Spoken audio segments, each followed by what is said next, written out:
আসসালামু আলাইকুম। হ্যাঁ, বন্ধুরা কেমন আছেন? অবশেষে আমি চলে এলাম বরিশালের গড়িয়ারপাড়ে লাখুটিয়া জমিদার বাড়ি। সেখানে সেখানে পুরনো স্মৃতিগুলোন আপনাদের দেখার জন্য আমি একটু ঘুরতে আসলাম। খালি পুরনো স্মৃতিগুলান রয়ে গেছে। জমিদাররা হয়তো এই জায়গায় যে আছিল, এই যে মানে মানুষ আগেরকালে শাস্তি দিত এই জায়গাটা নিয়া। আর এইটা হলো জমিদার বাড়ি। এতে ওঠার জন্য ১ম সিঁড়ি, দোতলায় ওঠার জন্য বা ছাদে ওঠার জন্য। আর যে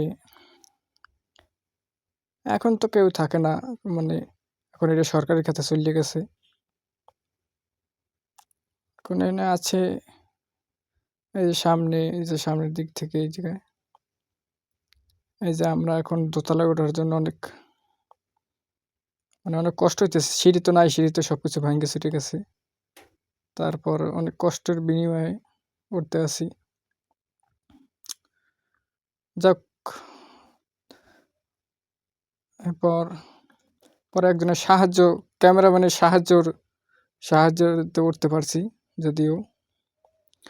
তারপর এইটার তো রিস্ক তো আছেই। তারপর এই জায়গা থেকে আরো রিস্ক অনেক আছে।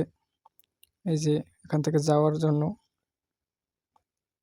এখান থেকে একটু যাইতে পড়ো, অনেক রিস্ক নিয়ে যাওয়া হয়েছে। খুবই রিস্ক নিয়ে যাওয়া হয়েছে। পরে গেলাম।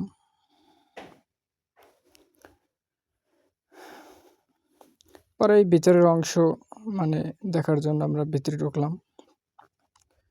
এই যে এই যে রুম, এই যে রুম আছে এই পাশে। মানে কোনো দরজা মরজা নাই, সবকিছু ভাঙ্গে চুরে ঢেলেছে। এই যে একটা দরজা আছে। পরে পরে আমরা ভিতরে ঢুকলাম। এই যে এগুলান আছে, মানে সবকিছু ধ্বংসের পথে গেছে। আমরা হয়তো পরে গেলে আর এই জায়গায় ওঠা যাইবে না, কারণ এখন উঠতেই বড় কষ্ট হয়েছে। অনেক ঝুঁকি নিয়ে ওঠা হয়েছে। দেখেন ভাঙ্গে চুরে অনেক কিছু পড়ে গেছে। অনেক কষ্টের বিনিময়ে উঠছি। এই জায়গায় আমি 2 বার গেছি। এই যে এখানে জমিদাররা মানে টয়লেট ছিল এই জায়গায়। আর এই জায়গা ছিল ওয়াশরুম, মানে ফ্রেশ হওয়ার জন্য এই যে মানে ট্যাপ ছিল। ওই যে জানলা। এই যে আমরা দোতলায় ছাদে উঠতে পারি নাই, কারণ ছাদে অনেক ঝুঁকি। যেকোনো মুহূর্তে যেকোনো কিছু হয়ে যেতে পারে। তার জন্য আর ওঠা হয় নাই।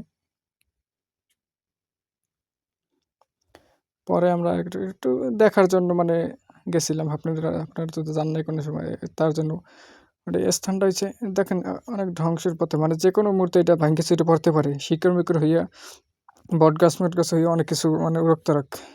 এই যে এখান থেকে নামার অনেক ঝুঁকি। তবে অনেক ঝুঁকি নিয়ে আমরা নামছি।